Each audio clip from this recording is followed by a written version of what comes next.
well, so it looks kind of creepy out, but I want to show you, like, I'm using this material from Home Depot that I bought.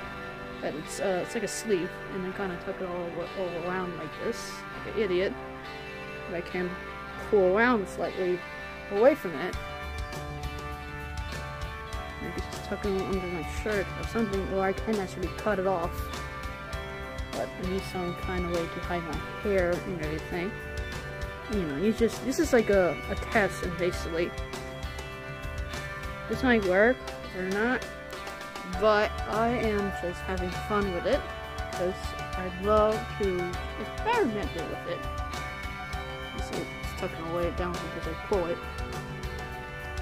Now, it's actually this material. It's very pale pink, so I just put it on my hoodie and I draw on my mouth where my nose is. Once I'm done, I use two things. I use this one. This is the latex paint, body paint and face. And I use the white one, the same thing of that one. And I slowly try to recreate the mouth to match up to here to over here in a way that it looks like it's all in one. And the sleeve here is under my chin. And I can do like this, and I just pinch around it so creating the chin helps me of irritation. I kind of would say, like, when you have sensitivity to latex, these kind of masks actually are not so good. But when you wear this under it, it actually helps you quite a lot. And you know, a little paint here, there, brandy and stuff. So I just push everything in, and now it looks like it's kind of like it's a full-on smile, like a long lips. In a sense, I had to cut up just a little bit. And so it's a lot of teasers with the work with it. You know, it's a lot of work with try to do this. And I don't have my glasses on, so that's a whole other things. So you can see the pinkish area here. That's where I cut at. And usually that's how long the mouth is. So I'm from here, closing it, and this to be covered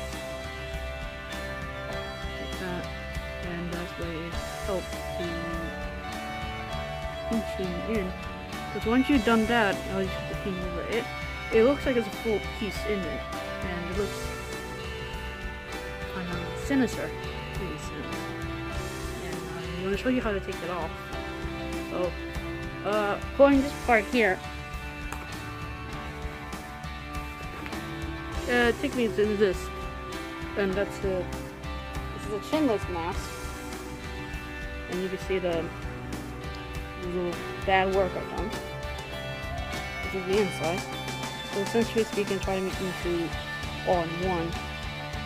And kind of ruined just slightly because I was like really playing around with it. The idea is just have like everything completely covered here and like get comfortable. But pulling over